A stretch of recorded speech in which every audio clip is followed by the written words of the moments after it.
Malaysia dan Thailand sepakat kalau kini timnas Indonesia menjadi rival terberat mereka di Asia Tenggara sekaligus raja baru ASEAN.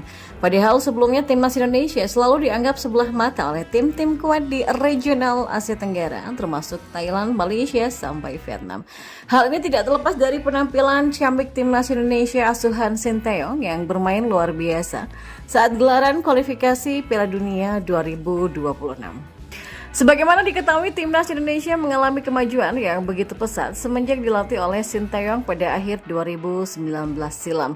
Gebrakan tersebut terlihat ketika Sinteyong memutuskan untuk menggunakan jasa pemain keturunan yang mayoritas berasal dari Eropa. Selain itu, sejumlah pemain lokal juga mulai melanjutkan karir sepak bolanya di kompetisi besar Asia ataupun Eropa dalam beberapa tahun terakhir. Hasilnya timnas Indonesia bisa meraih prestasi yang sebelumnya sulit untuk didapatkan seperti Piala Asia sampai kualifikasi Piala Dunia.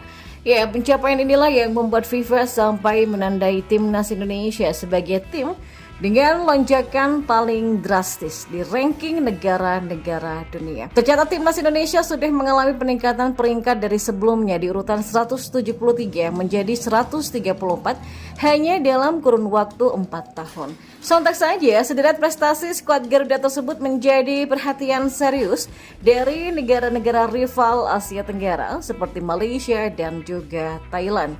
Baik Malaysia ataupun Thailand bahkan sepakat kalau timnas Indonesia sekarang menjadi raja baru Asia Tenggara, bukan lagi Vietnam. Hal ini merujuk kepada pencapaian tim ASEAN seperti Vietnam, Thailand, dan Malaysia yang ketiganya ternyata terhenti di putaran kedua kualifikasi Piala Dunia 2026.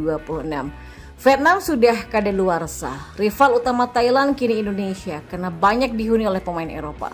Tulis media Thailand Sport Stream. Dan di sisi lain, jurnalis olahraga asal Malaysia yakni Kish juga mengungkapkan bahwa dia mengagumi perkembangan yang ditunjukkan timnas Indonesia dalam beberapa waktu terakhir. Saya jujur saja ya, sangat senang, kagum dengan perkembangan timnas Indonesia. Saya benar-benar sangat suka. Kenapa? Kalau kita berpegang teguh pada prinsip, maka akan mendapatkan hasil, ujarnya. Ia pun menambahkan bahwa pemain keturunan Eropa yang kini menjadi bagian dari timnas Indonesia cukup berpengaruh terhadap pola permainan skuad Sinteyong. Ya, tidak masalah siapapun pemain naturalisasi atau pemain keturunan yang bermain, tapi ada kompromi terhadap corak permainan yang diterapkan oleh Sinteyong. Ya, meski tidak masuk ke ronde ketiga kualifikasi Piala Dunia 2026, Malaysia, Vietnam, dan Thailand berpeluang besar berjumpa dengan timnas Indonesia kembali di Piala AFF 2024 pada November mendatang. Ya, Sekjen PSSI Yunus Nusi mengatakan proses pendekatan yang dilakukan oleh Federasi Sepak Bola Indonesia untuk mendatangkan pemain-pemain keturunan baru untuk membela timnas Indonesia berjalan lancar. Ya, namun meski begitu Yunus Nusi masih belum bisa menceritakan proses yang kini sedang terjadi. PSSI memang melakukan pendekatan ke beberapa pemain keturunan agar bisa membela timnas Indonesia pada putaran ketiga kualifikasi Piala Dunia 2026 zona Asia. Kabarnya lebih dari satu pemain yang sedang didekati oleh PSSI. Salah satu pemain yang dipastikan didekati PSSI adalah Ole Romeni. Ya, striker berdarah Belanda Indonesia ini terus didekati oleh PSSI agar mau memperkuat timnas Indonesia. Ole juga saat ini membela klub asal Belanda yang bernama FC Utrecht. Pendekatan yang dilakukan PSSI kepada Ole agar lini depan timnas Indonesia bisa tajam. Seperti diketahui, pelatih timnas Indonesia Sinteyong melakukan evaluasi setelah timnas Indonesia tampil di grup F putaran kedua kualifikasi Piala Dunia 2026 zona Asia. Salah satu evaluasi yang dilakukannya yakni kurang tajamnya lini depan timnas Indonesia. Selama 6 pertandingan yang dijalani melawan Irak, Vietnam, dan Filipina, hanya 2 striker timnas Indonesia yang bisa mencetak gol yakni Ramadan Sananta dan juga Ragnar Oratmangun. Padahal banyak sekali peluang-peluang yang didapatkan oleh timnas Indonesia. PSSI pun ingin pendekatan yang dilakukan bisa berjalan dengan lancar. Hingga akhirnya pemain-pemain keturunan baru ini pun bisa membela timnas Indonesia untuk menghadapi pertandingan grup C putaran ketiga kualifikasi Piala Dunia 2026 zona Asia. Babak tersebut akan dimulai pada September 2024 sampai dengan Juni 2025. Timnas Indonesia tergabung bersama Jepang, Australia, Arab Saudi, Bahrain, dan juga China.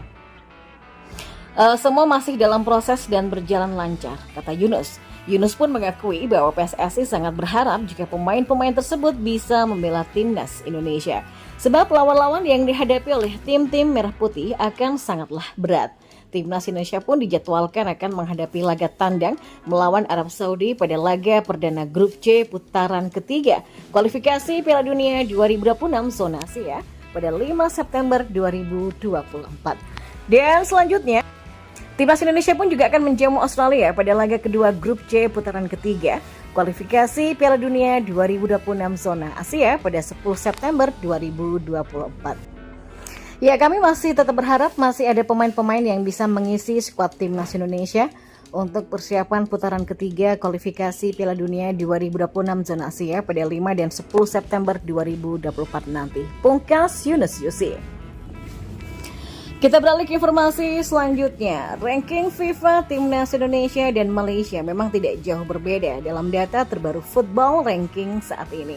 Kedua negara tetangga itu hanya terpaut satu tingkat dengan selisih poin hanya 1,15. Timnas Indonesia sementara ini menempati peringkat ke-134 dunia dengan koleksi total 1.108,73 poin. Sementara timnas Malaysia satu tingkat di bawah yakni 135 ranking FIFA usai mengumpulkan poin sebanyak 1.107,58. Ambisi skuad Harimau Malaya julukan Malaysia untuk mengejar timnas Indonesia di ranking FIFA pun terus membara. Apalagi setelah melihat selisih tipis antar keduanya tersebut di daftar peringkat dunia. Hal ini juga menjadi sorotan dari media Malaysia Makan Bola. Persaingan timnas Indonesia dengan Malaysia kembali menjadi pembahasan bagi negeri jiran. Indonesia kini menjadi tim terbaik ketiga Asia Tenggara dengan menempati peringkat 134 dunia dengan perolehan poin 1.108,73 dan disusul Harimau Malaya di posisi berikutnya. Malaysia hanya terpaut satu tangga dengan 1.107,58 poin untuk terus memburu grup 120 terbaik dunia, tulis Makan Bola. Namun peluang timnas Malaysia untuk mengejar ketertinggalan mereka dari tetangga diyakini bakallah sulit. Sebab timnas Indonesia saat ini punya kesempatan besar untuk meningkatkan poin di ranking FIFA usai lolos ke babak ketiga kualifikasi Piala Dunia 2026. Kans itu memang tidak didapatkan oleh tim asuhan Kim Panggon tersebut. Sebab timnas Indonesia menjadi satu-satunya wakil Asia Tenggara yang lolos ke tahap tersebut. Skuad Garuda sendiri akan berhadapan melawan tim-tim raksasa Asia di grup C. Ada 5 tim yang bakal ditantang yakni Jepang, Australia, Arab Saudi, China, dan juga Bahrain.